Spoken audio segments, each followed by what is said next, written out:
Carla hinangaan at pinuri ng mga viewers, at bakit naman kaya pinuri si Carla, yan malalaman natin yan mamaya.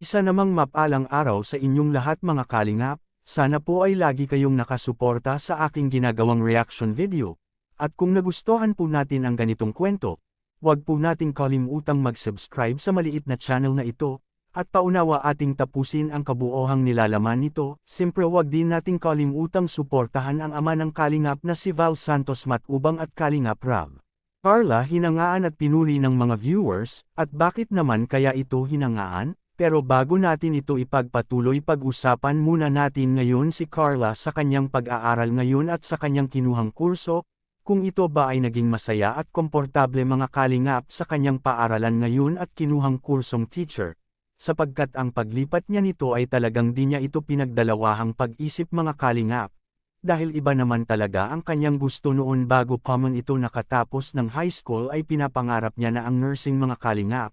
Dahil gustong-gusto talaga niya ito na maging isang nursing para kung makatapos siya nito ay makakaya na niyang tulungan ang kanyang magulang lalo na sa kanyang mga kapatid na ngayon ay nag-aaral pa din, dahil alam naman natin na mas malaki ang sahod ng isang nursing pag nasa abroad tayo magtrabaho mga kalingap, ngunit di naman ganon ito kadali mga kalingap sapagkat malaki talaga ang gagastosan nito sa tuition kada buwan sa kursong ito. Samantala bakit naman kaya hinangaan si Carla at pinuri ng mga viewers mga kalingap? Well kaya siguro pinuri si Carla at hinangaan ito ng mga viewers dahil siguro sa kanyang makatotoo pagdating sa pagdesisyon sa buhay, katulad na lang sa kanyang paglipat sa kursong teacher na iniisip niya talaga ng mabuti kung magpatuloy siya sa kursong nursing ay tiyak din niya ito kakayanin sapagkat nag-aaral din ang kanyang nakakabatang kapatid. Lalo na kung pagdating sa bayaran sa kanilang school mga kalingap ay mahihirapan talaga ang kanyang magulang na matustusan ang kanyang pag-aaral,